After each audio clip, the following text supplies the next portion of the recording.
যুক্তরাষ্ট্রের ৪৭তম প্রেসিডেন্ট হিসেবে দ্বিতীয় মেয়াদে ক্ষমতায় ডোনাল্ড ট্রাম্প। প্রেসিডেন্ট হিসেবে দায়িত্ব গ্রহণের প্রথম ১০০ দিনের মধ্যেই চীন সফরে যেতে চান নবনির্বাচিত প্রেসিডেন্ট ডোনাল্ড ট্রাম্প। মার্কিন সংবাদ মাধ্যম ওয়াল স্ট্রিট জার্নালের বরাতে এমনটাই জানিয়েছে বার্তা সংস্থা রয়টার্স। কিন্তু কেন এই সফরের পরিকল্পনা?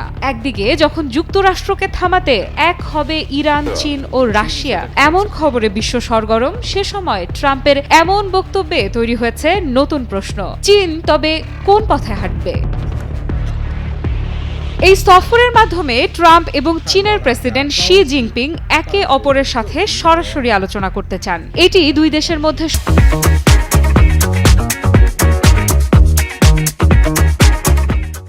সম্পর্ক আরও সুদৃঢ় করার একটি প্রচেষ্টা হতে পারে। যদিও এ বিষয়ে এখনও বিস্তারিত কিছু জানানো হয়নি, তবে মার্কিন প্রশাসন এবং চীন উভয় পক্ষই এই সফরের বিষয়ে আগ্রহী। চীনের ভাইস প্রেসিডেন্ট হান ঝং ট্রাম্পের শপথ অনুষ্ঠানে যোগ দেবেন বলে জানিয়েছে চীনের সংবাদ সংস্থাগুলো। বেইজিং ওয়াশিংটনের সঙ্গে সহযোগিতা জোরদার করতে প্রস্তুত রয়েছে বলেও তাতে উল্লেখ করা হয়েছে।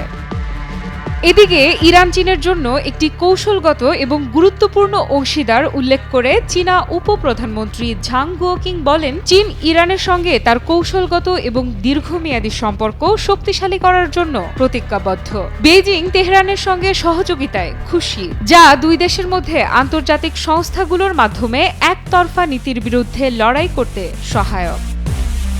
দুই দেশের সঙ্গেই চীনের এমন বক্তব্যে তৈরি হয়েছে তীব্র ধোঁয়াশা। তবে কি মার্কিন একতরফা নীতির বিরুদ্ধে ইরান ও রাশিয়ার সঙ্গে সম্পর্ক জোরদার করবে শি জিনপিং এর রাষ্ট্র, নাকি বিশ্বের অন্যতম পরাশক্তি মার্কিন যুক্তরাষ্ট্রের সঙ্গে তারা আপোষ করবে? এমন প্রশ্নই এখন ঘুরপাক খাচ্ছে সবার মনে।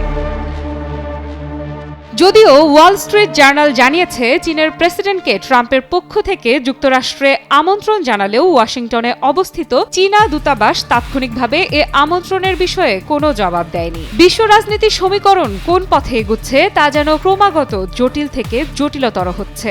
আফ্রিদা ইফরাত, নিউজ 24।